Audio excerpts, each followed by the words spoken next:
Hey y'all, how's it going? Happy Valentine's Day. Kind of just doing my last little checks here. I got some fun stuff for you guys.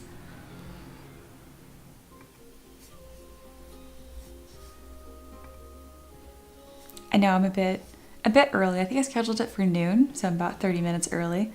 Really anytime between 11 a.m. and 1 p.m. I start somewhere in there. All right, I have a poll going live right now. There's 4 options, 2 new and 2 for posing. And then I have some free models for you guys today. I went ahead and linked that in the chat at the top, but here it is. It is a rose monster and it looks pretty awesome. There's 2 stat blocks for this. One is wilted, where the rose monster turns black and has a whole different host of new abilities. Goblin, and then the baby rose monster. Here are those stat blocks I was talking about. These are made by my very dear friend of mine, Walker. That's why the stamp up there is Tufflepuff Games. He's awesome. So yeah, if you want these models, they're just right here at the bottom. And there's me and my husband. And yeah, I really hope that you guys download these, enjoy them. I'll be talking about them throughout the stream every now and then to remind y'all.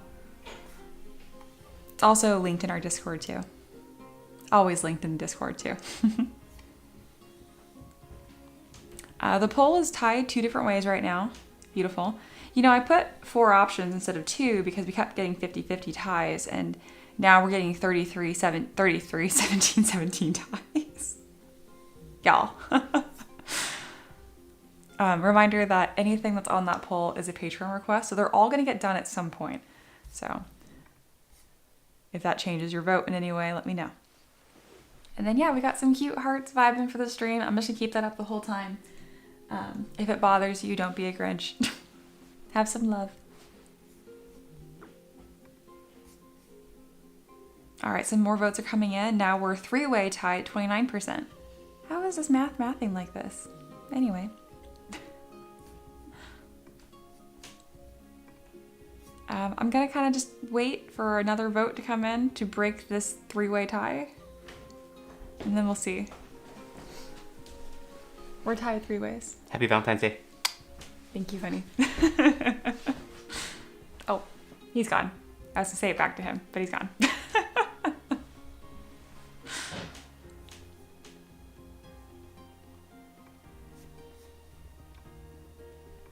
Wolf says, does anyone else get annoyed when someone says, hey, buddy? It's a huge pet peeve of mine. Maybe. I mean, I've known so many dogs named Buddy, so I could see that. Hey, buddy. Yeah, I get you. Alo says, hey, everyone, what did I miss? Nothing yet. I'm kind of hanging out because we have a 3-way tie right now, all tied at 29%. So if someone could make that not tied, that would be great. Office Space. It's about time to watch that.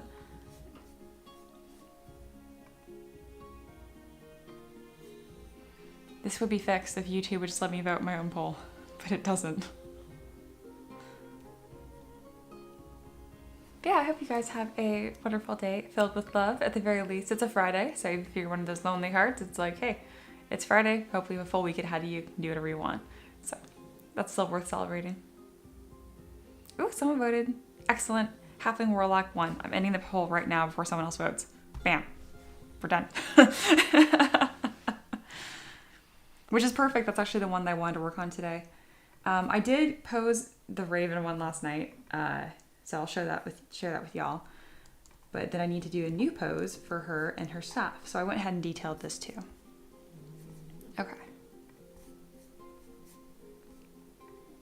All right, I'm gonna make my camera small. Hello again. And yeah, we'll get started on this. Okay. I'm excited. I'm really glad you guys picked this actually, because it's so close to being finished.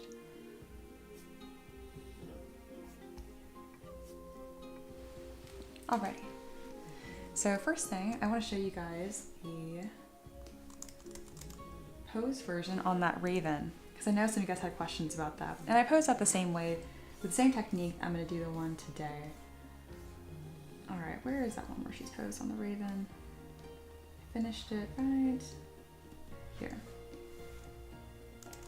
There she is.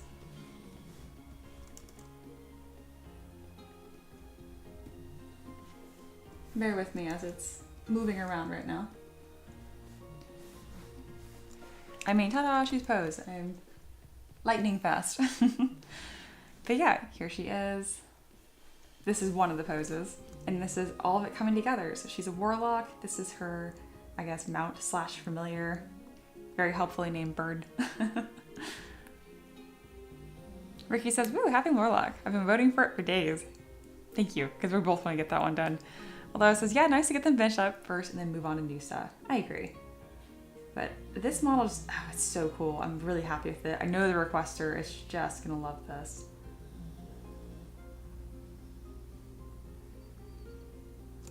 Oh, Minnie Blaze is here. I think that you're new. Hi.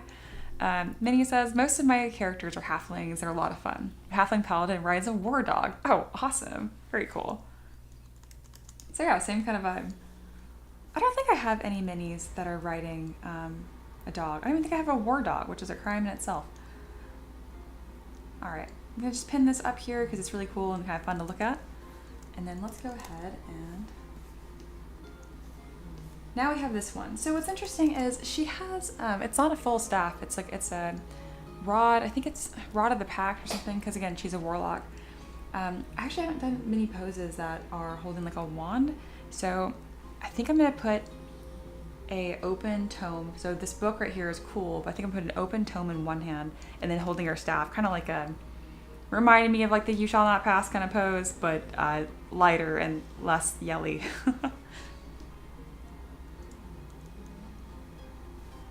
All right, and is there any other small details I want to add before we get rolling? I can't decide if I'm calling you Minnie or Blaze. I'll call you Blaze. Blaze says, what program are you using? I'm using ZBrush. It's like my primary program that I use. Occasionally, I jump into Character Creator 4 to pose more complicated things, but that's not very common. And that's a very new thing.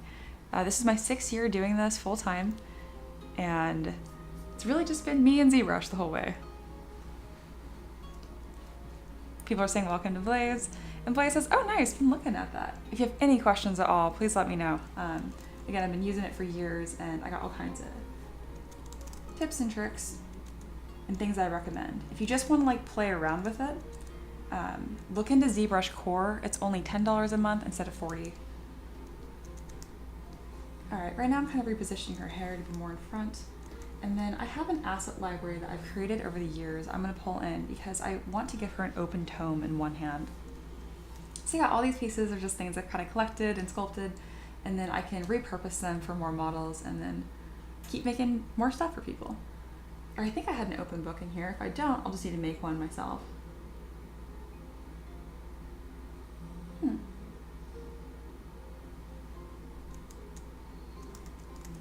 I'm also looking at like these little bird skulls and stuff. I might place those on the base of this mini, kind of like a callback to the mounted form.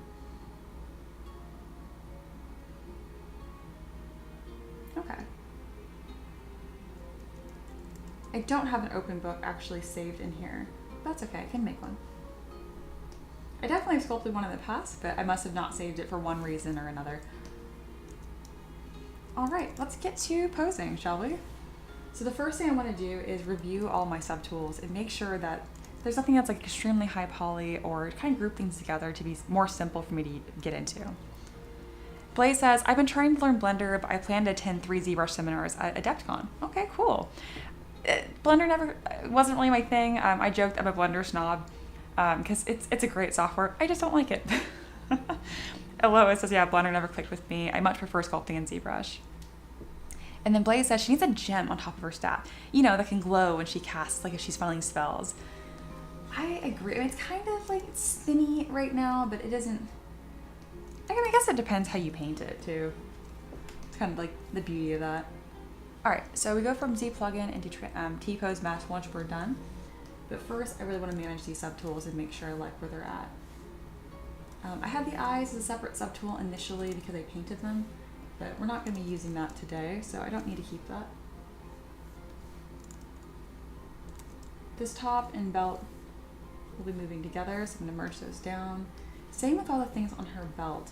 So when you go to Transpose Master, think of it as kind of like your first draft of posing. You want to get the bulk of it done, but you don't need to be super picky or tedious with all like the specifics.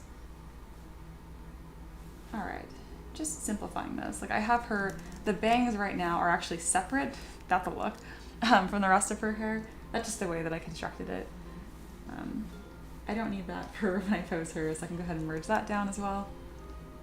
I think her eyebrows and eyelashes are separate too. There we go.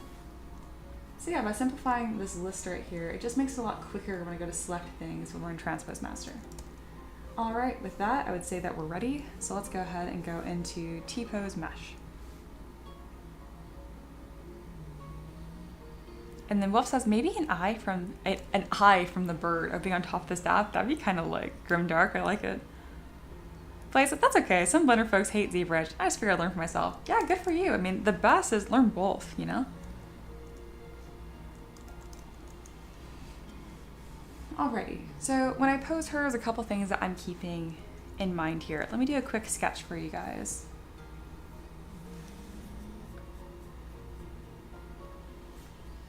Alrighty.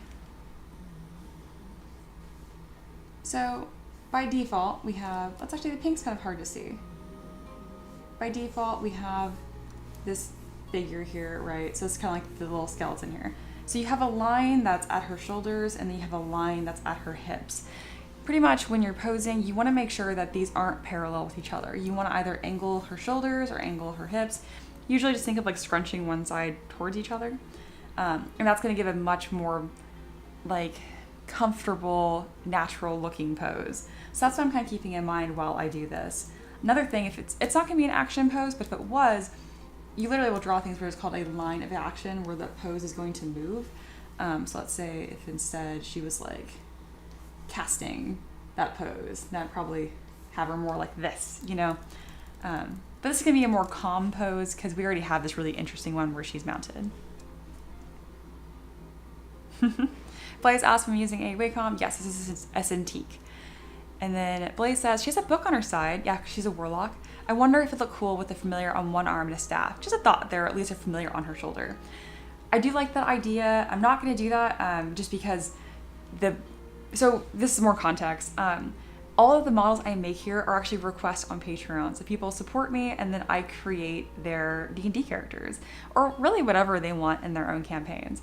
So this is someone's beloved character. Her name is Hadri, and they describe her as your typical orphan gutter snipe from, I think it was Waterhaven. So they want a version that has their familiar and one that does not. But I do think it'd be cool if there was a tiny raven on her shoulder. I might play with that idea still. It is a good idea. But yeah, just give a little more context there. So the first thing I want to do is kind of like pivot her hips. So what I can do is grab my mass lasso. I've turned perspective off, which is essentially like the lens distortion. So notice right here, her feet are bowed, and now they're perfectly flat because we're at 0% perspective right now. That just makes it easy for me to tell that I want our feet level so they can be fit on a base, because again, all this will be 3D printed. All right, we're gonna pivot one leg kind of off to the side. And then we're going to move this leg forward as well.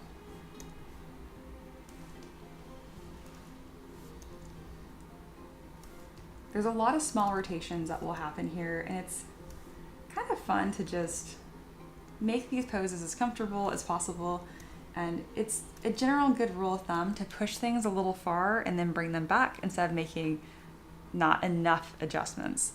Blake says, cool, nice. Yeah, I feel really lucky to do what I do. It's a cool job, so it's different every day, literally.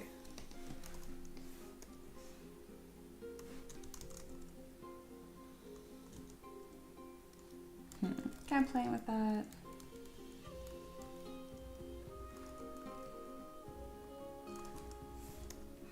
Actually, I kind of want to have like this wider, long stance. So I'm not gonna. I was gonna like do a cross-legged pose, but it's gonna be a little too casual, and that's not what I'm wanting. All right, I'm actually happy with that. You can kind of see most of her weight is in this leg right here. I'm gonna hide her top so that way I'm not accidentally bending that part of the shirt. And now I'm gonna grab my 3D gizmo. It's really important that whenever you're posing, you have your gizmo at your pivot point. Like if I try to rotate her hips here, that's obviously not very helpful. We don't want this, so we want to move this gizmo down to her hips, the actual pivot point I'm trying to handle right now. I'll bend it this way, and like that. A small rotate at the rib cage is really important too. And you kind of see that I'm kind of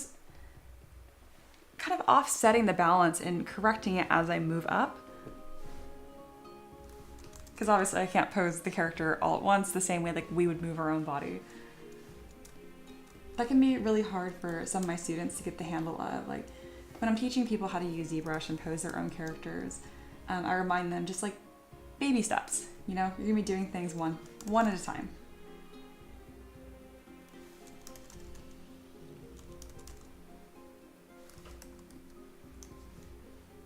All right, so this arm here, I'm planning on probably just resting on that tome on her hip. So let's bring her arm down.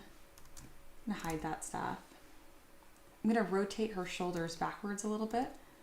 That brings her elbow closer to her body and will just make this pose look more comfortable and relaxed. Now that I'm happy where her shoulder is at, I'm gonna mask below her deltoid and then do some other fine adjustments and pull that elbow even further back so that way I have room to move her hand to her hip.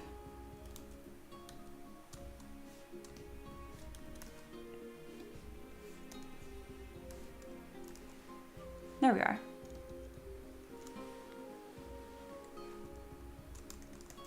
And then Aloha is giving Blaze some tips here, saying if you're interested in more seminars and talks about ZBrush, the Pixelogic YouTube channel has tons of live streams. Yeah, it's awesome, like from different game industries. I know Aloha watched one recently about the lead artist from Monster Hunter Rise, and that's pretty cool. Blaze says, thanks, I did some searches. If her leg is up a bit, would the knee be bent, or does that not matter? I'm actually not sure specifically. I think I've already moved away from whatever that pose was. If it's still there later, we'll look at it later. We're just a little too early in that process to big movements first, and then we kind of like tweak as we have like her weight fall and make things look more natural. I know I'm moving pretty quickly here, and there's a 20-second delay between what you guys hear me say and what actually happens. So it's possible whatever you said, I've already undone it.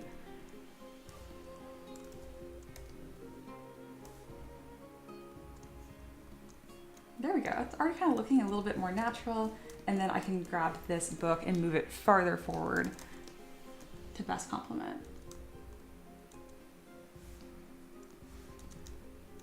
Whenever you're posing, just keep in mind there's going to be a little bit of re-sculpting you need to do and like distortion, like her elbow's a little off here. But just be patient.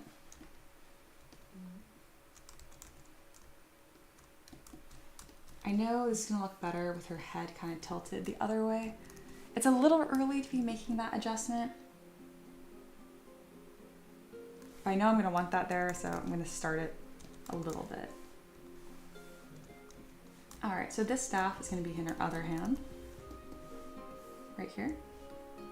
And I think I'm going to have it pointing outwards like this, and she's going to be holding it slightly in front of her. But before we do that, if you notice, the whole pose is kind of leaned back a little bit. Actually, you know what? It actually looks more balanced than I expected it to be. That's good, but I still want to like balance this out a little better here.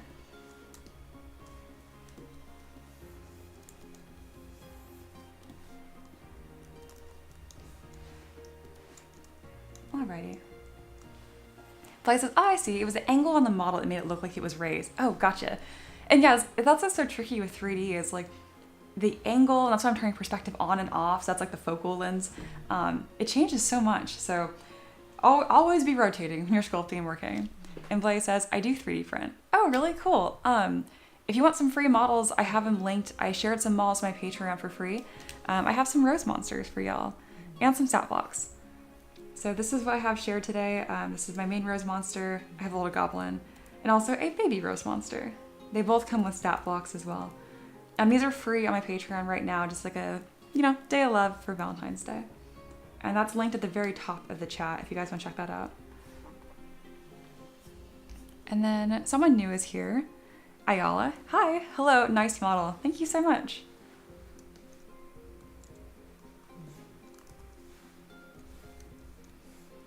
All right. Yeah, so we need to bend her knees a little bit.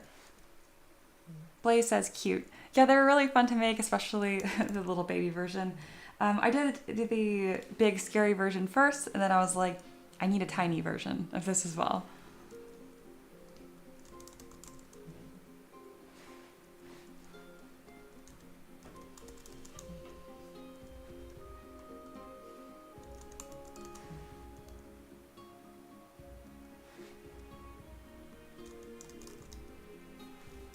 Alright, it's also going to be a nice touch here to make sure that this cape sits and actually like respects gravity, as of now it's kind of floating away.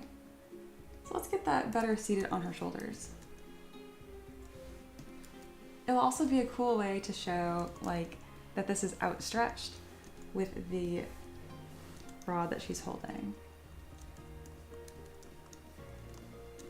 I'm going to hide it for right now and then do the same kind of adjustment here. We're going to bring it a little closer to her body because it's kind of just floating out there.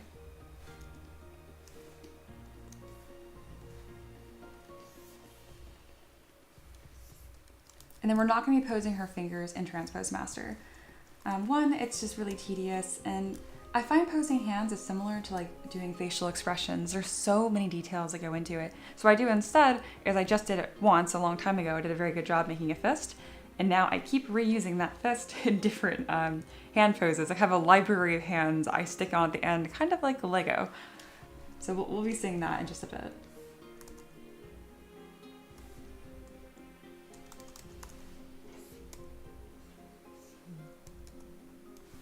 All right, so the rotation of her elbow looks good.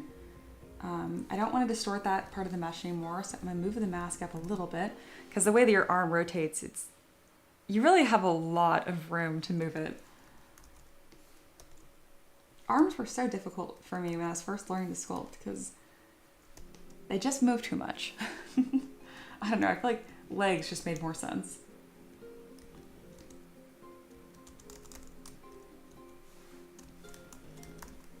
And I like to consider this first run through Transpose Master as kind of like a rough draft almost.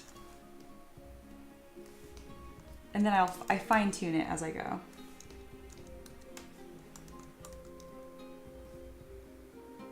Wolf says, 3D modeling is making kit bashes with other things you made, / joking, but also kind of not joking. It's definitely something that I utilize at this point a lot, because why not? Just all stuff that I made, you know?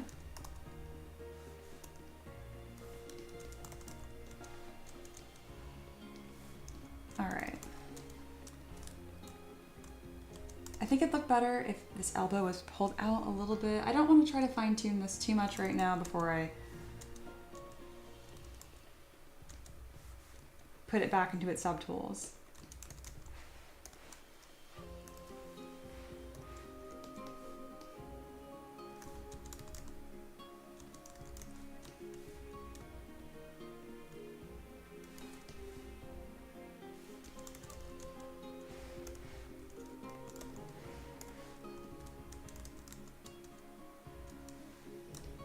So I'm hiding her belt right now just to make sure I get the curve of this leg correct. And I'm going back and forth between having perspective on and off as I'm doing this.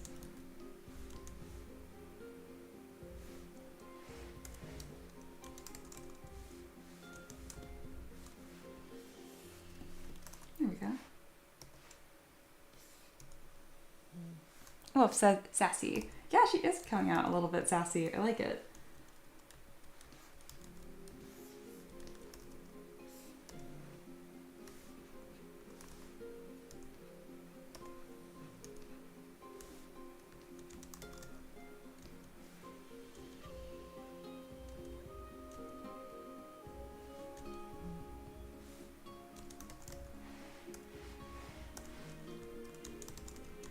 All right, it's time to do some more like fine tuning.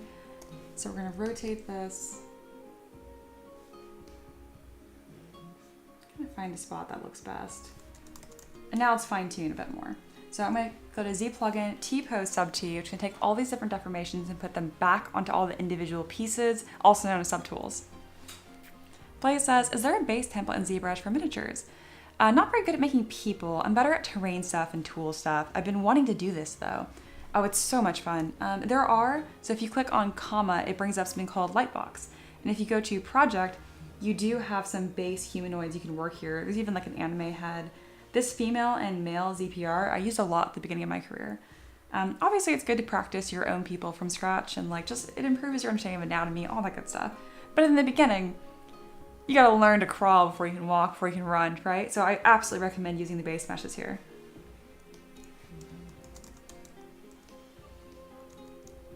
Alrighty, so now we're going to bring in those hands I was talking about.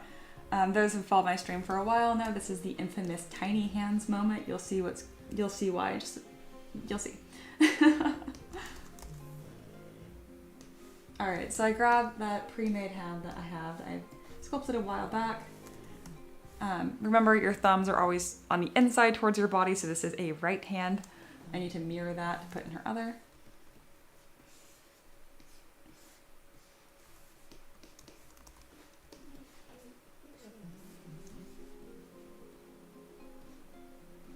Right now I'm putting this towards the rod first to make sure. I think this might be too large of a grip. I might need to use a fist. Oh, I put this in the T-pose scene by accident. Oops.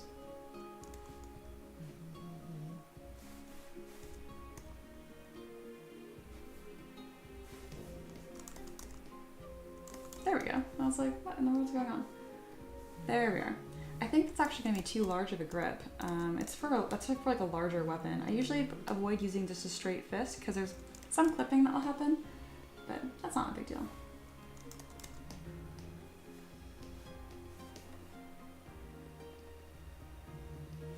There we go.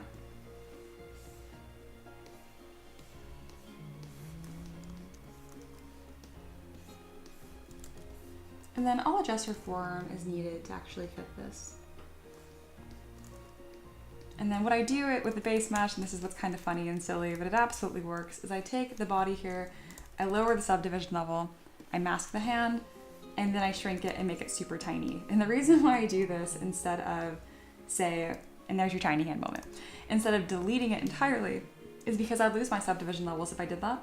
You absolutely can just reconstruct your subdiv, but this is just a really fast, easy way.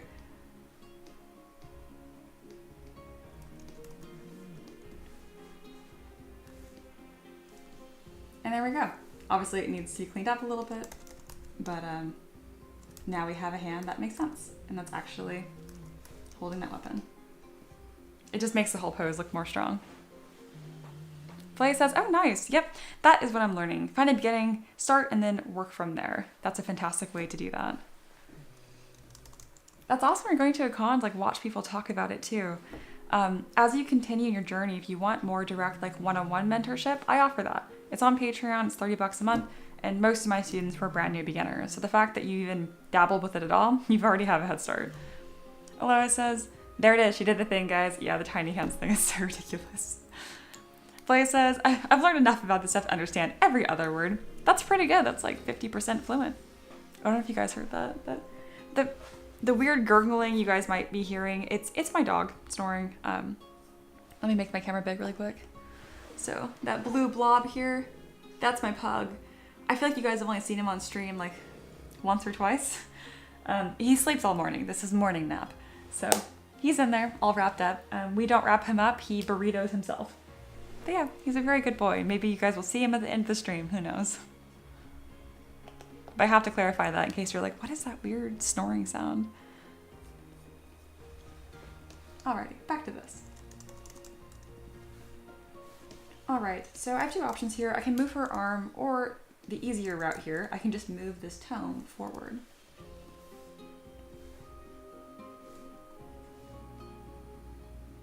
It's also nice to have this line up with her fingers as much as possible, because if these are all touching, then I don't have to pre-support them, and everybody likes that. I can use this belt here to further emphasize her pose. So it really is just like a process here.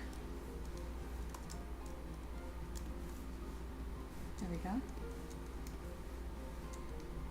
Everything I do is with the intent of making the model a little bit better. And you just kind of rinse and repeat a lot. I think it's cool she has a belt here. I do think this is a model that'd benefit from a couple, so I might thin this one out and then add some belt buckles and some crisscross action. We'll see.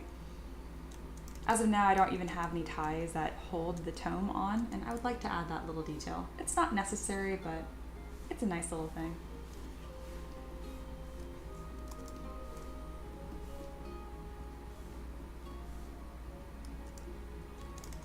So I don't mind posing individual fingers every now and then. I just don't do it for the entire model.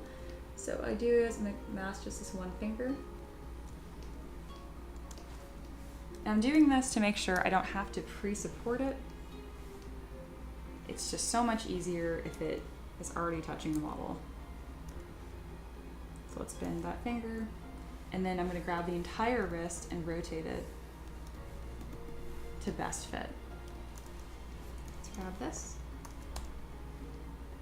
Again, make sure you have your pivot point clear in your head, otherwise it's going to act strangely. There we go. Making the hands look comfortable is a huge part of posing. Do not underestimate it. Blaze says that works. Maybe with the thumb down a tad to make it look like she's going for the book. We are past that point now. Alrighty, looks good. And then back to kind of what I was talking about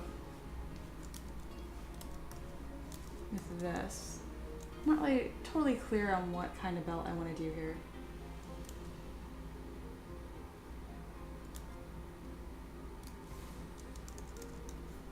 I'm gonna zoom out. I'm really happy with this model already. I didn't expect the pose to come together so quickly. Another small trick I do with 3D printable models, do you see how this cage is really, really close to this rod here? There is no reason to not just have them touch, just a little bit. It makes the model that much stronger, and it doesn't sacrifice anything. It doesn't make it look clunky. I'm doing the same thing right now where I'm gonna mask just a sliver on the back side of this rod, and then I'm gonna extrude it away from whatever is like almost like the camera view. And what this does is it makes the model a lot sturdier without making it look too chunky. There we go. So pretty much I've doubled the volume on the back, but it looks exactly the same from the front, and it's barely noticeable on the side. That goes a long way with preventing things from breaking when they're being used every day. Or not every day, but every session. Play says, I'm too slow, smiley face. I'm just too fast. Play says, so how much do you design with supports in mind? Or are you just mindful someone's gonna 3D print it? More than mindful, I print all my own stuff too. So if it's a nightmare, then I don't wanna print it either. So here are just some things I've printed. This is all from this week, actually. Okay, I've grabbed as many there with an arm reach. I have even more that are, the entire back of the camera is lined.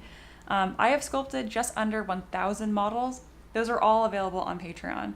I don't do monthly releases. I just keep adding them to the library. So anyone that supports me on Patreon gets like everything. I realize it's maybe not the most savvy business plan, but I just don't like the idea of someone missing out just because they supported me later. So yeah. All of those were printed on an Lego Saturn S. Blaze says, help support the staff. Yeah, doesn't it? It's kind of like a nice little thing. And since the staff, technically it's a rod instead. Like usually my staffs are much larger. I think it's called a rod of the pack specifically. I don't usually, it's so small. Like usually they're much bigger, so I need to be a little clever here with how to make that sturdy. And I think that was a good compromise. Blaze says, wow, nice. Yeah, and again, if you want to try them out, not just you, but the very top of the chat where the little hearts are, it says free in all caps, Valentine's Day. If you click on that, there's a link to my Patreon, and those models are free. That's where the Rose Monster and stuff are. And unsurprisingly, I've printed those too. So you probably are thinking, wow, you must play a lot of D&D in person.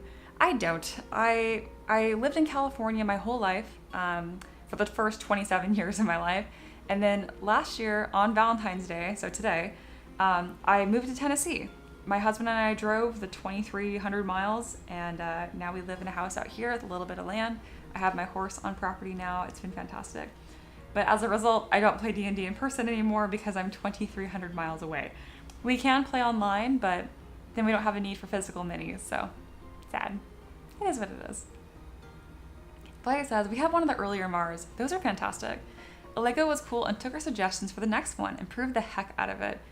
Dude, that doesn't surprise me at all. Lego is the best. I didn't pay for my Saturn S, or the printer before that, or the printer before that. Lego reached out to me and commissioned me for a demon chess set. So if you look through their giveaways and stuff, there's a really cool demon chess set. I sculpted that. They paid me really well and then sent me a bunch of printers. They've been sponsoring me for years. They have just been an absolute delight to work with. They not only paid me well, they sent me printers. I haven't bought my own resin in like 4 years. So I have nothing but lovely things to say about Lego. They are fantastic. And Blaze says, cool, which part? Mountains? Yeah, we're just outside of Knoxville, so we can see the Appalachia, like the Smokies. But we're not quite in that mountainous terrain. And we're just out of Knoxville, but very East Tennessee. I can't say what town specifically because it's a freaking hamlet. It's so small that I'd probably just like dox myself if I said what town I'm in. So when I was in California, I grew up in Hanford. Hanford's a pretty small town, but has 60,000 people. So compared to where I live now, that looks like a bustling city. But I just love it. It's so quiet here. It really suits me. My horse has never been doing better. It's just, I really can't, I just gush about it. I thought it'd be harder to move here. It'd be a tougher transition. The hardest part was leaving my dad. He's not sickly or anything. I just love him. So it sucks not being able to go see him for dinner or stuff like that.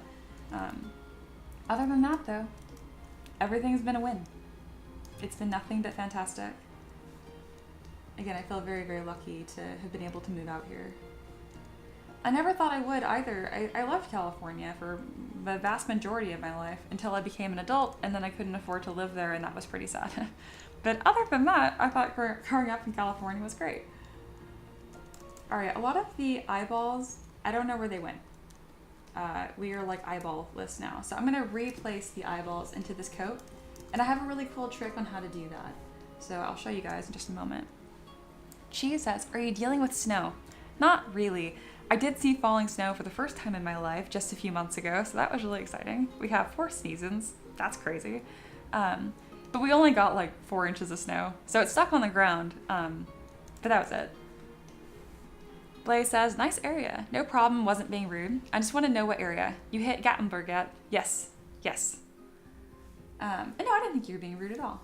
I'm just joking because it's so funny that like I'm somewhere so small that I can't even, like, it feels weird to say the town. All right, so if I grab this IMM brush, we can insert these different objects.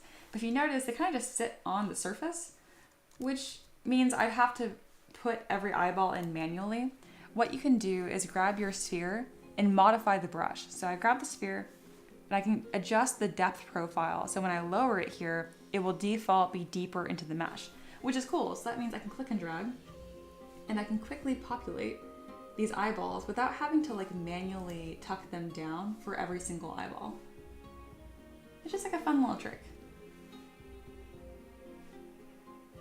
It's stuff like this that each trick that you learn, oh, they just become huge time savers. They definitely like stack up. When I was first learning ZBrush, I thought some of these tricks were like pointless. I was like, whatever, just take the time to move them manually. But as you sculpt almost 1,000 models, you become very appreciative for all the little tricks you can find. And there we go. Now, her Capulet thing of eyeballs is eyeball-y again.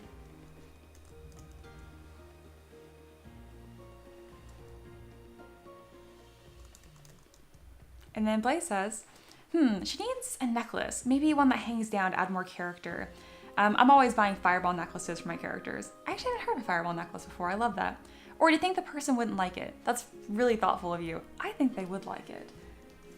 So you're thinking kind of like a choker of sorts, something high, because she already has this thing here that kind of holds this Capulet or capelet together.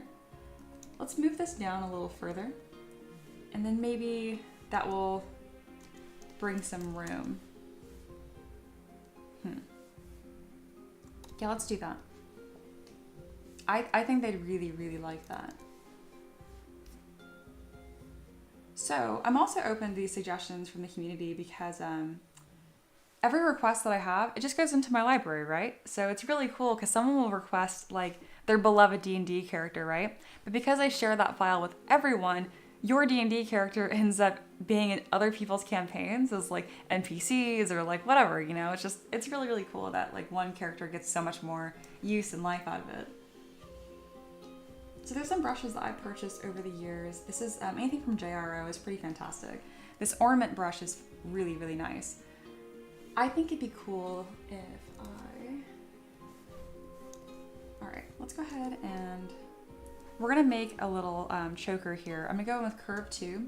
If you click and drag with a curve brush and hold down shift, it will try to be smart and wrap the piece. Sometimes it does a good job, sometimes it doesn't.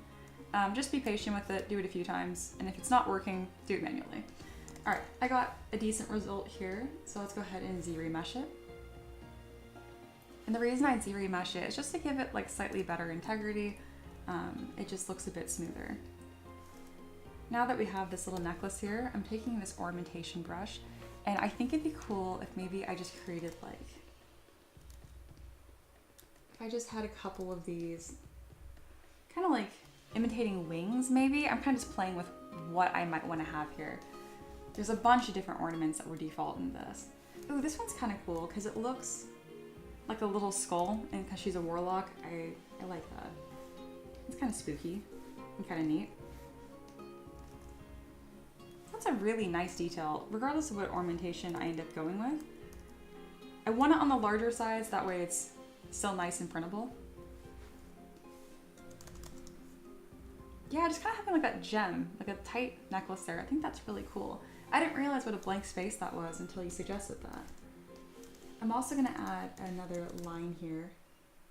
So I'm gonna go to my Z-modeler brush, add some edge loops, and extrude these really quickly.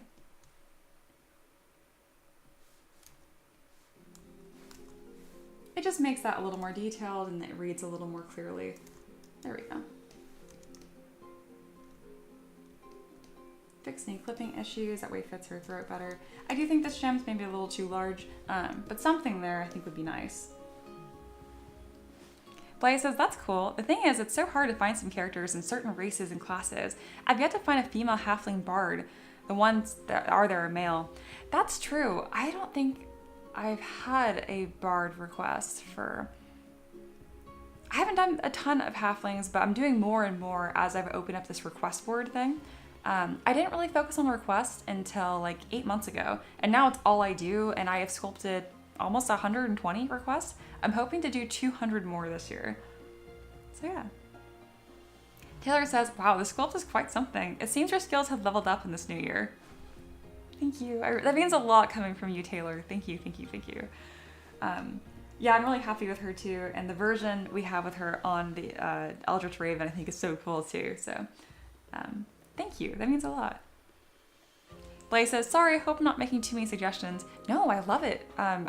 I hope you come back. I can tell you're gonna fit right in around here.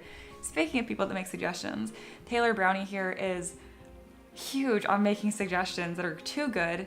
I'm rolling my eyes because they make suggestions that are fantastic and require so much more work, but I can't say no because they're so good. And I'm like, I guess I will improve my art because of your excellent suggestion.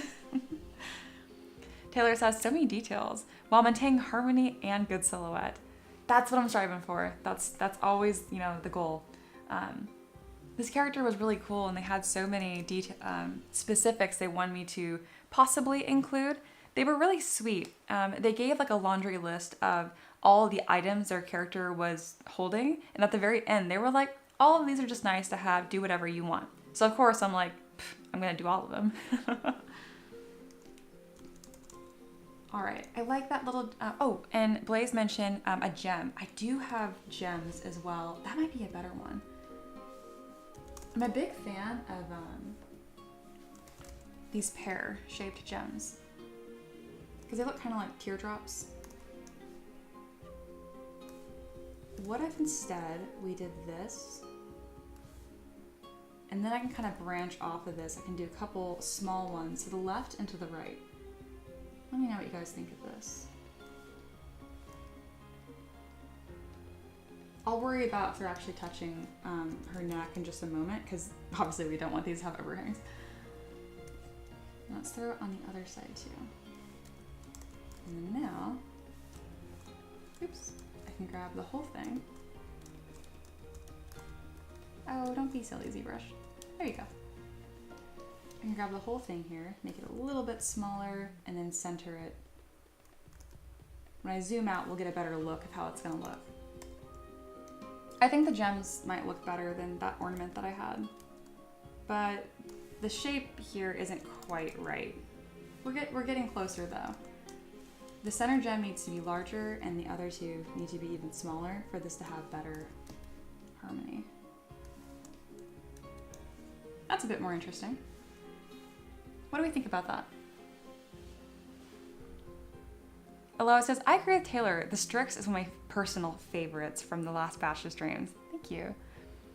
Blaze says, the Wizard. It's a Warlock, but close. The Wizard needs a dagger for cutting up spell components, and ever popular I've survived with my D4 damage dagger. Ah, gotcha. Hindsight's here. How late am I? Not too bad. We're about an hour in here. I have posed an entire model in that time, so I'm just kidding. Technically, I was supposed to start 10 minutes ago, but you guys know how I am. I start around noon, so up to like 30 minutes early. Kind of how it goes. Aloha, very appropriately, is like, where have you been? She's asked, is there going to be a next two choices? You know, I'm not sure. I know I wanted to stream on Valentine's Day and kind of just hang out with you guys. I love my job. I love you guys. But I think I might do a shorter stream today. You know, just touch base, get a little bit of work done, hang out, meet new people like Blaze, and then head out. We'll see. Blaze said, good. Did you give the gems a bit of edging? You know how gems look with edge. And then Blaze agrees. You're late, hindsight. I love that, like, everyone just collectively agreed to bully hindsight. Very good. I mean, love, my community is so nice. And yeah, so the edge on these, I agree. There is an edge on them. Do we need it to stand out more than that?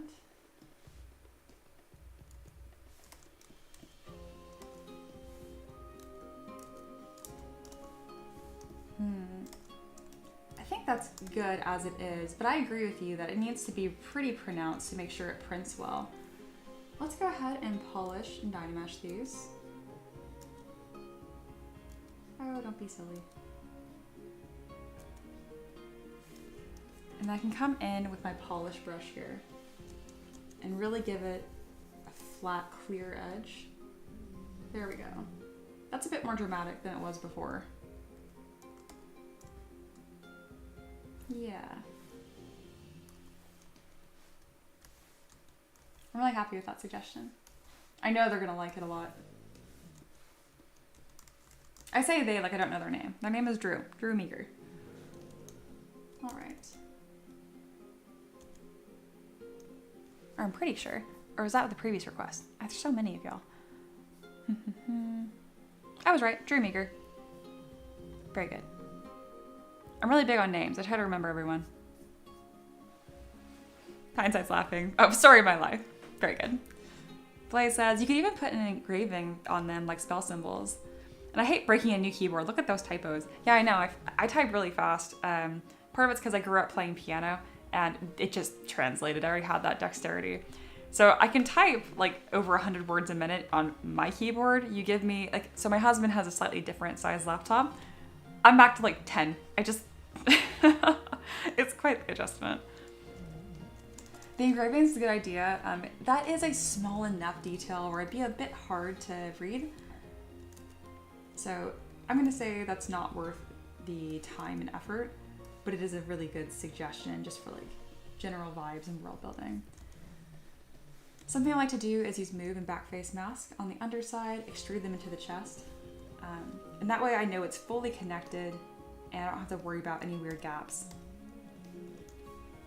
I want to give her hair a little bit more life, and the way that I constructed this is very intentional, so it looks like a rainbow. The reason for that is because each one of these different colors is a different polygroup. What's really cool about that is it means that I can manipulate them individually without them affecting each other.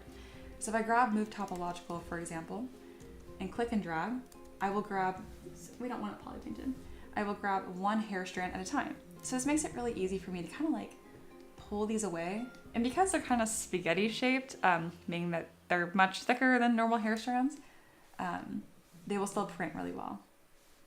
I do want to make sure that all of this is touching her cape too. No need to support that. Just have all that touch.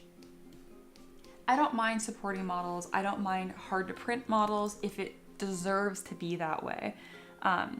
So don't make it more difficult than it needs to be. Like, I sculpted a skeleton dragon recently. Obviously that's a bit harder of a 3D print, but it's really cool. And so it's worthy of that. Her hair does not need to be a pain. It doesn't make the model any better. So I might as well make it easy to print. So yeah, I'm just kind of pulling some strands off here and just giving it a bit of a wind-blown, almost like more magical look here. I'm gonna run over some of these hair strands on the end with the inflate brush just to make sure everything's in good integrity.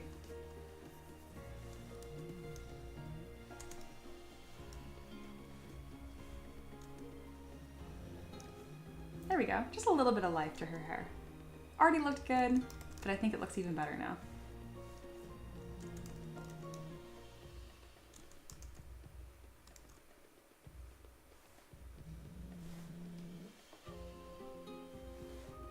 I am really happy with this pose. My favorite tool of the trade now is using Character Creator 4, so I can do a couple. But for simple poses like this, it's hard to beat the speed of just doing them in ZBrush. Oh, the requester is going to be over the moon. So they made this request during a double request month. So every now and then I spoil my patrons and I allow you to submit 2 instead of 1 every month. And so they were like, hey, would you mind doing Hadri, that's the name of this halfling, on her Eldritch Raven?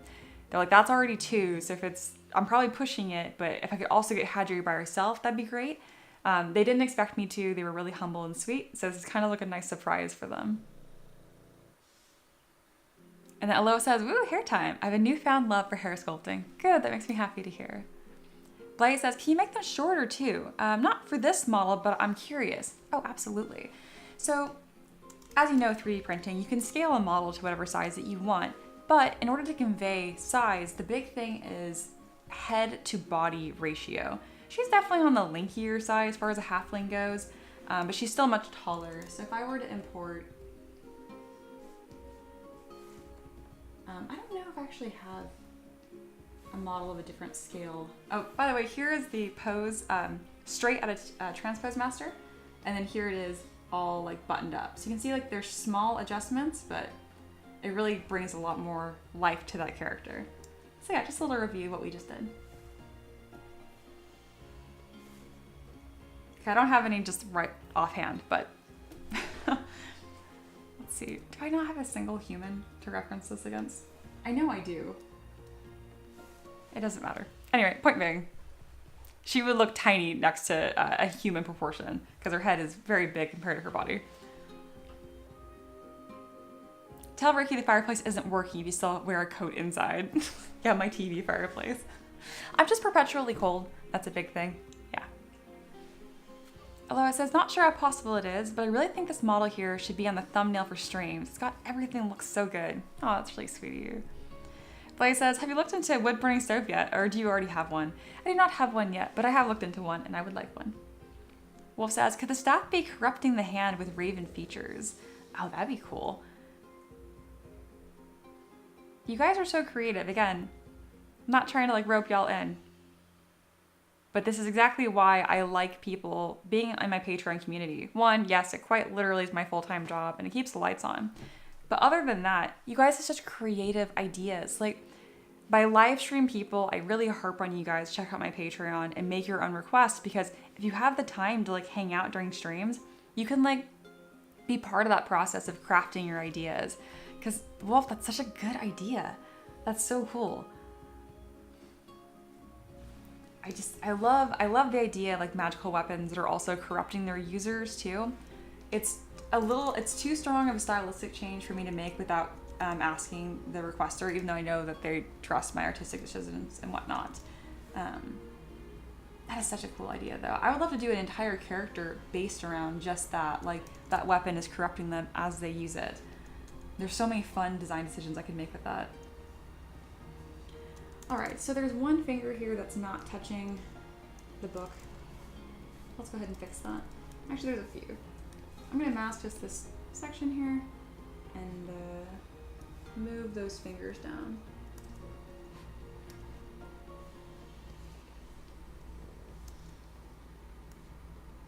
There we go. It looks pretty much exactly the same, but now I don't have to support them. Win-win. Very good. Man, this was really quick. All right.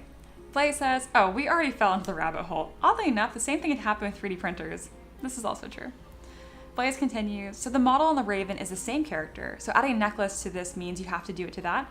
I could, but it's fine having this here. There's already so many details on this model. I actually think this is balanced the way that it is. I'm not concerned about it.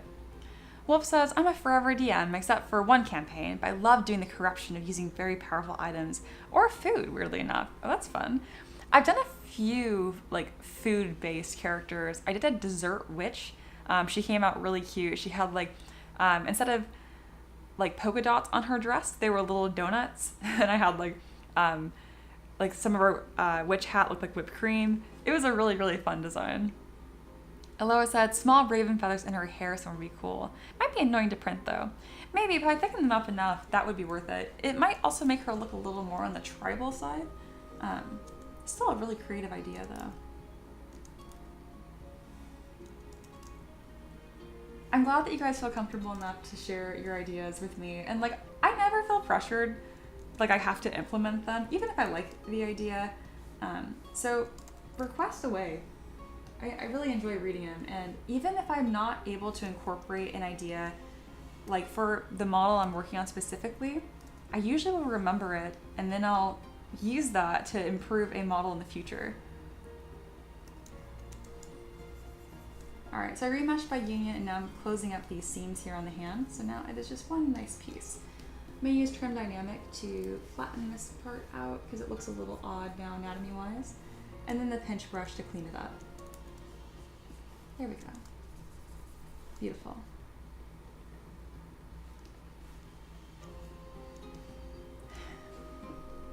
I want to play it cool and be like, oh yeah, I totally just posed a model in 45 minutes. I always do that. I don't. I can't believe how fast that went. I'm gonna play it cool and be like, oh yeah, pff, no big deal. All right, so the next step here is preparing it for 3D printing. Currently, this is sitting at just above 2 million points. You can 3D print that, but it slows down your slicer immensely, and I have 1,000 models I share on Patreon with everyone. I don't want to afford the space to have every model be 2 million points.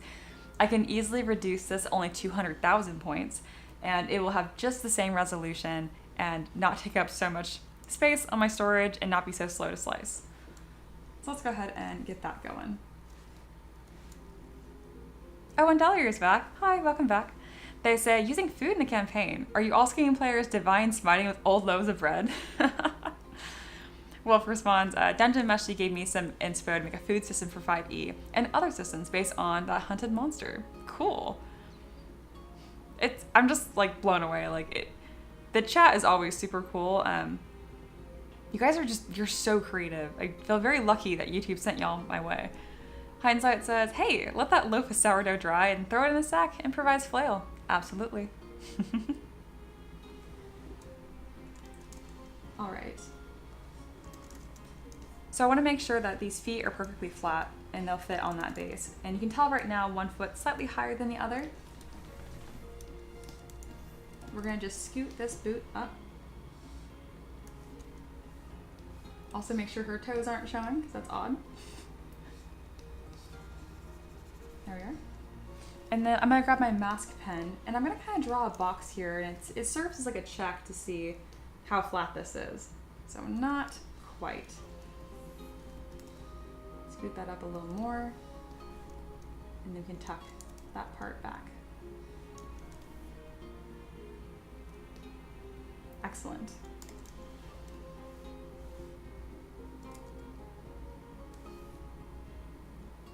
There we go. It doesn't have to be completely flush, it just needs to be easy.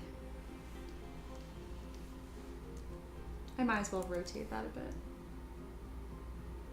There we go. And then the best way to clean that up is using the knife brush.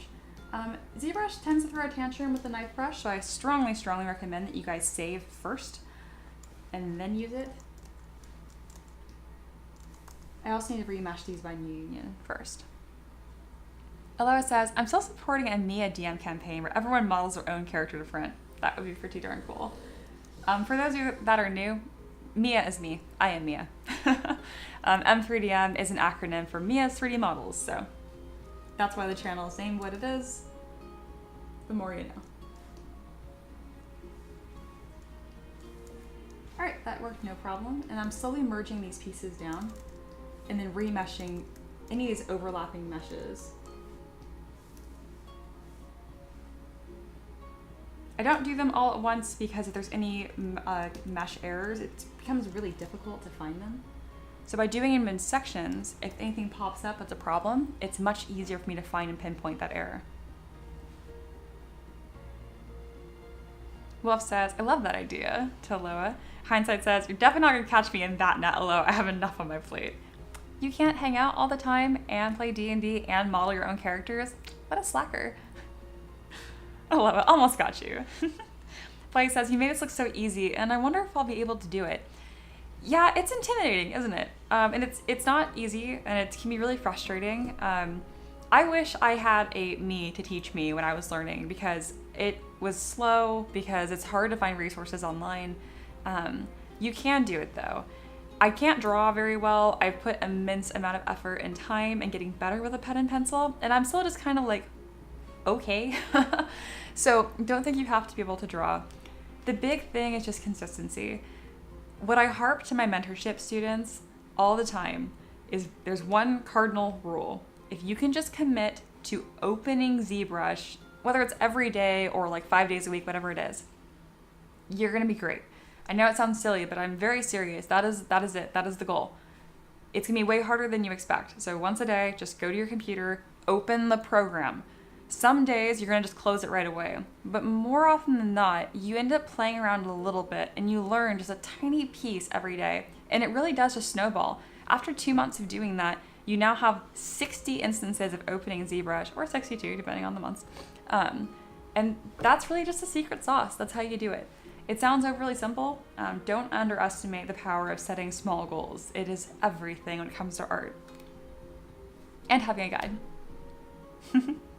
Wolf says, a master makes hard things look easy and easy things look effortless. Yeah, a favorite quote of mine is that the master has failed more times than the student has ever tried. So again, the master has failed more times than the student has ever even tried. So just to really emphasize that. So people are like, oh, this looks so good. And I'm like, yeah, it's because I've posed like 2,000 models that look like crap. Like that's just the reality of it. But I don't get discouraged by it. I think it's really important to fall in love with the process of making art and not just the end result. Way easier said than done, because we all want to be good at what we do. But being good at your hobbies is terribly overrated. Be bad at things, just have fun. That's what it's all about, seriously. Being good at things comes with time and practice anyway. It's almost like a guaranteed in some aspects. So you might as, but having fun is not a guarantee. I know a lot of talented artists that are kind of tortured by their work, actually, and it's tough to see that. All right, let's get some processes cooking while I just chatter on it, y'all. That way we're being productive. Taylor says, where's my challenger? Yes, the first Taylor was in here earlier, so I'm not sure if they're still around. And then Wolf continues, having a guide will always help. Absolutely. Again, I teach. If you're interested in my 3D printable models or my mentorship program, there's links in the description. They're always there. Have questions, talk to me about it, because I am the person that runs those. And then Hindsight says, drops in a bucket will eventually fill a tub. Absolutely. Goes for good and bad habits. Blaze says, yep, I started with dog tags someone created on YouTube showing me the basics in Blender. From there, I was able to use what he taught for another project. Exactly. Hindsight says, oh, good quote. That's going to be my quote note. Very good. Elo says, here at M3DM Tavern, we're big supporters in making goopy messes. Absolutely. Make bad art. It's good. And then Original Taylor says, still around, ready for the rematch. I love that there's 2 Taylors. That's just ridiculous to me. Thank you guys for being here. Again, most of you guys are returners, and some of you are new. I mean, hindsight, you're pretty darn new. Blaze, you're the newest as of right now. But yeah, I feel very honored that I'm able to like look in the chat and I recognize all these names, and it's just so fun to have you guys around for the ride. Thanks for hanging out. If you have a really good memory, you can just remember that I stream around noon Eastern time most days. If not, subscribe and then YouTube will yell at you whenever I stream. There you go. I'm definitely the kind of person that needs to be reminded. Even for my own streams, I have timers for my own job. I wouldn't say I'm forgetful, I'm very focused on the things that I'm doing and I lose track of time. Yeah, but not forgetful. All right, I'm going to... This overhang here I'm a little concerned about, but it can actually just balance on top of the cage and build up, so that'll be fine.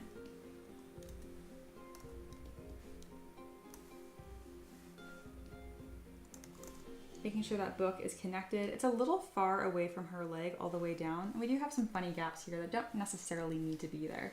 So let's do a better job. It's small, but it's the small details that make stuff look the best.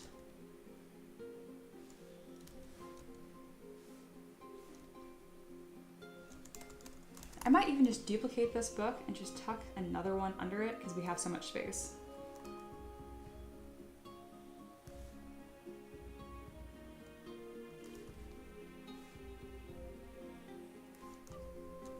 There we go. Still nice and interesting and cool, and then now a bit sturdier for that 3D print. Blaze says, oh man, is there a chat fight now? Yeah, it's the two Taylors. Cracks me up. Hindsight says, we set up a Discord bot to announce when you go live. Yeah, I should just automate that probably. I just post it manually in the general chat, but that would be smart as well. Blaze says, it pops up on my tablet. Today was the first day I played hooky. Should be ironing. Pfft, ironing. Who needs to iron? Just be wrinkly. Blaze says, I love the base on the Raven. That is one of the things I've learned to do, make bases. That's a really good way to start practicing building up your skill set. And then B is here. Afternoon. For those that are lurking though, and that aren't already in the Discord, or if you are in the Discord and you want to join again, I am going to put a link to our community. Come hang out. I know we usually have quite a few lurkers that are hanging out, and if you want to have another place to lurk, there's the Discord. There you go. I post all my different model releases there, but we also have some pretty good conversations about people's upcoming projects and all the cool stuff they just printed. Or if you're having trouble with your 3D printer, there's been some pretty good advice and help, whether it's from community members or from myself. Obviously, Ricky and I do, that's my husband, a ton of 3D printing. So we've learned a thing or two over the years, that's for sure. All right, right now I'm just kind of adjusting these to fit her knees better because we don't need to have that gap there. There we are, looking good. Hindsight, just be wrinkly. That's how you know she's a real artist. Yeah, or like, I have a horse. I'm perpetually covered in hay. All my pockets are lined with hay. And I really, really try to like this is my current jacket because it's nice. I've designated to be a non-pasture jacket. There's still hay in the pockets. I don't know how. It just perpetual. I only have one horse too. Like, it's not that much work. Blaze says, read my mind. I was gonna ask about Discord. Very good. Yeah, come hang out. You fit right in immediately. When you started giving suggestions, and not just that, but good suggestions, I was like, one of us. Although it says, horse stinks at night and places some hay everywhere. He's a little too big for that. Any of y'all that know anything about like livestock, he's 16 hands. He's actually 16 too. So if you know anything about horses, you'll be like, oh my God, yeah, he's gigantic.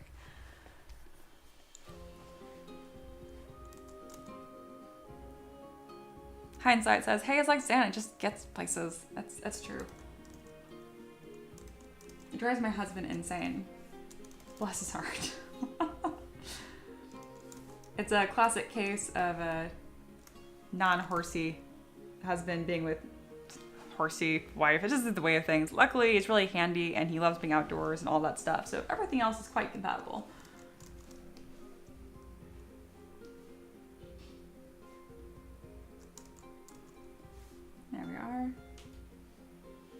Looks good. God, this is a really solid model. Hindsight says, that is a big boy. So you know. Leo says, you know how heavy the horse is? Yeah, he's about 1,200 pounds, probably 1,250. Your average horse is like 1,000.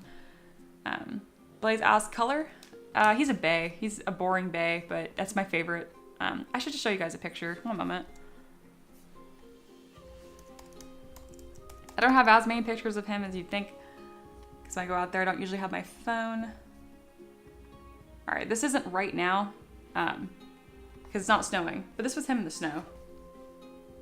He's a good man. He did not mind the snow. He was a-okay with that. Let me find a picture of him in summer where he's a bit shinier and not white color. You're like, what color? I'm like, oh, well, here he is covered in snow. You can still see him.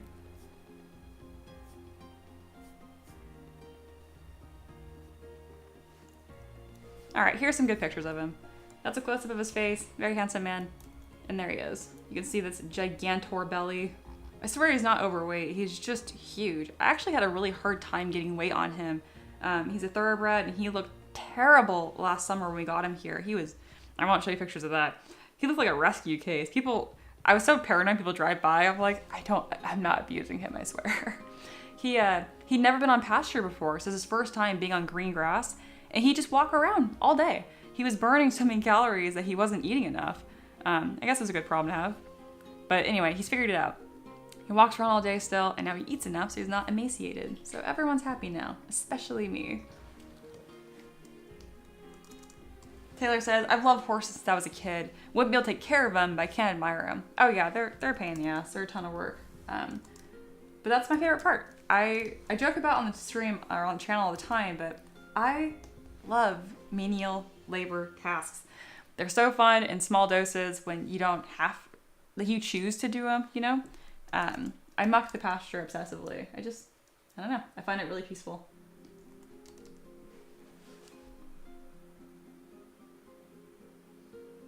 Mikey says, oh, hey, welcome back. Well, you should have a leaf blower by the door to blow everything off of you. Oh, I know, for hay. My husband would love that. That would probably be a great solution in his eyes. That's fine. I'll just sweep more. Blaze says, where's his blanket? He looks cold. Oh, no, he's good. You know, it's actually interesting. If snow isn't building up on your horse and it's actually melting on them, that's a huge red flag that they're losing too much heat. That snow buildup actually keeps them warmer. But everyone it's the instinct you want to blanket them. When you blanket them, it crushes their hair down though, and that's how they stay warm, is their hair puffs up and it catches a bunch of heat. If you guys see like birds in winter, they puff up like little golf balls. It's like the same kind of thing. So I'm not saying blankets make them colder, but unless they're sick or old or have a bad coat, you really shouldn't. You might actually cause more problems than good. Wolf says, put it in the pet picture channel. That is reasonable. I should have done that. I will do that in just a second. Ricky, Spartan. Oh, his name is Spartan. I didn't say his name. His name's Spartan because he's gigantic. It was actually his name when I got him. I just didn't change it because it fit well. He was a racehorse, so his actual race name was Express Himself. I guess they were a Madonna fan.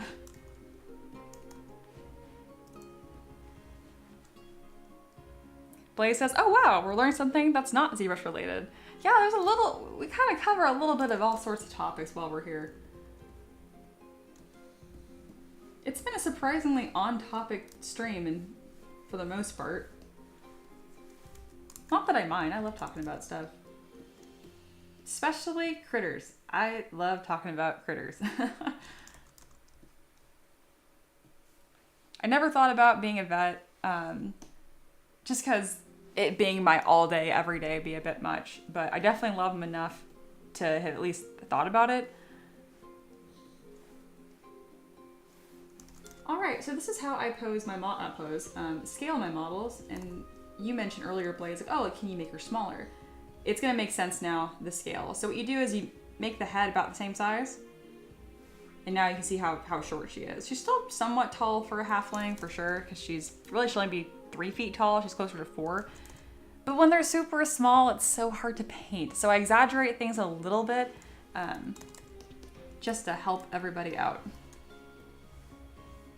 Though, if you do want that true accurate scale, you absolutely can do that. I offer every one of my models with a no base version, so you you got all the control. Blaze says, I saw a video this week where someone had an indoor mini horse. No kidding. The thing was the size of a German Shepherd. Checks out. I had 2 Shepherds growing up, by the way. I love German Shepherds. Blaze says, I have a cat. She owns a house and allows us to stay here. How nice of her. Cats are my favorite, like, true soul animal. I'm really not a dog person. I just love animals in general. But between the 2, dogs and cats, I am 1000% a cat person. Which I feel like, seeing my personality, probably not very surprising.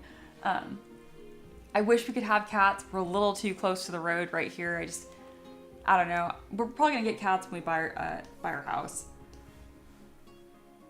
Alrighty. I'm gonna load in a base here. I think I'm gonna pick something, just like some graphs test, something a little simple.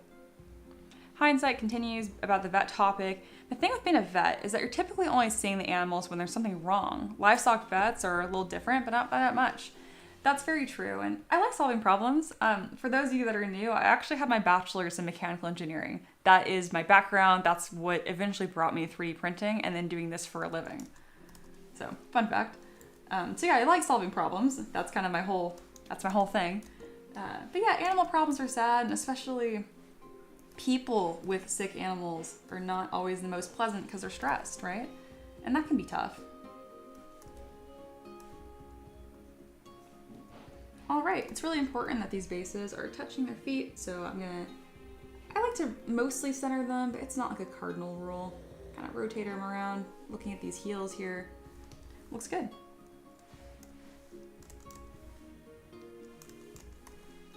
I'm gonna make her a tiny bit smaller. There we go.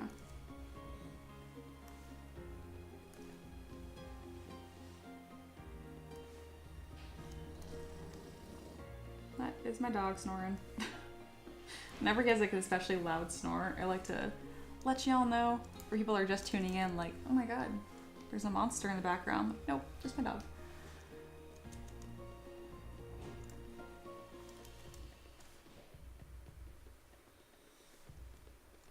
All right, we're just about done here. I know it was usually I work on all kinds of models during one stream, but you know, for this Valentine's Day stream, we're just gonna kind of keep it short and sweet. I'm exporting these and then I'm gonna place them into Mesh Mixer, which is a super archaic software that I like to just double check to make sure that there's no mesh issues. You can do all of that in ZBrush. I just like to cross check across different programs because they all have different opinions. Blaze says, would these be 28 or 25? These are 28mm scale. So specifically, 28mm, for those that don't know, is referring to 28mm measured from foot to eye level. That's going to be on par with like a 6 foot tall person. Obviously, she's not going to be 28mm from foot to eye level because she's small. But that's the scaling. That's what everything is based on. What's cool is, though, if you want to rescale it, you absolutely can. So the base would stay the same. The base is 25mm circle, which is to be playable on like a 1-inch grid, that's pretty standard for most battle maps. But if you want to make her 32mm, all you do is come in here and then size her up by about, I would say, 2 to 3mm, and then she'll be on par for 32mm. Just don't scale them up with the base on them, otherwise you're throwing off your proportions.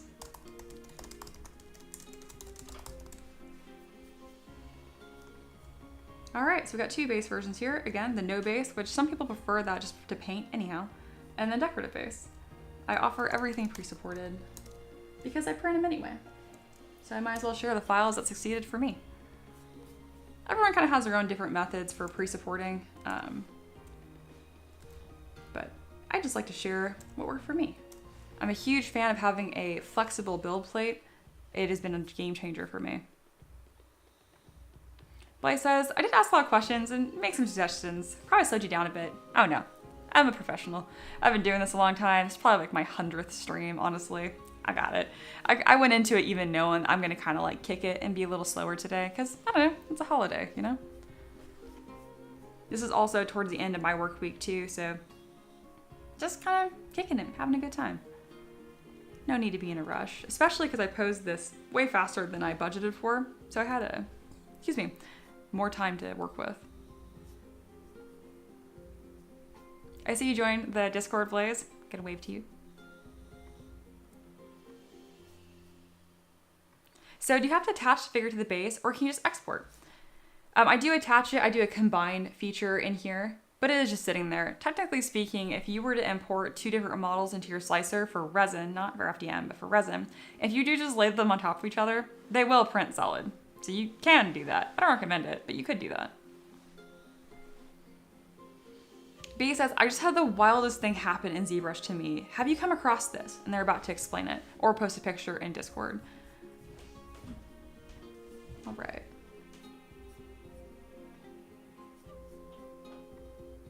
All right, that's pretty much a wrap though. Thank you guys so much for hanging out. Let me help B really quick. B says, I was working on a piece with some history. It glitched out, went back to the start and erased all the history, so it's just back to normal. What the fuck? If you lost your undo history, I mean, you're doomed. You're not gonna get it back. You can try to go into your lightbox here under quick save and hope that you had a quick save that caught it, but that's your best bet. Hindsight asks, oh, I keep forgetting, what hardware are you rocking tablet-wise? Just curious. This is a Cintiq. It is a non-touch screen, the 22-inch version, I believe. It's gigantic, and it's awesome. All right, y'all, if you look at the top of the chat, there's some hearts and it says free in all capitals. If you click on that, the link will bring you to my Patreon. 1, come join, it's free. But if you want models, it's not free. But these are free today. I'm sharing this rose monster, the goblin, the baby rose, and then some stat blocks. It's all free, it's on Patreon, hang out. There's an option where you can join the community and get notified, all that good stuff. If you wanna make a request or have access to almost 1,000 different models, beasts, monsters, scatter terrain, it's all included in that 1,000 models. That's the place to go. I print and pre-support everything myself, and that's the pitch. Come hang out. I'm really proud of my business and my stuff rocks. B says, rip. I know, I'm sorry. I hope you're able to get your undo history back. And at the very least, if you're like, I don't want to deal with the Patreon, not Patreon person, that's totally fine. At the very least, you're invited to the Discord. I'll throw that link in there again. Invite. There you are. All right, I'm wrapping things up. If you have any questions, whether it's about Patreon, when I stream, what I'm doing, who I am, whatever, now it's time to ask the questions, because in about a minute, I'll be gone.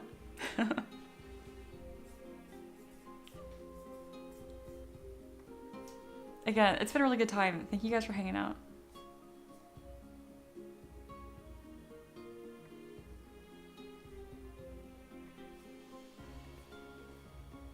I might be streaming tomorrow. I'm not certain. Sometimes I take the weekends off. Sometimes I don't. There's not really a super big rhyme or reason to it.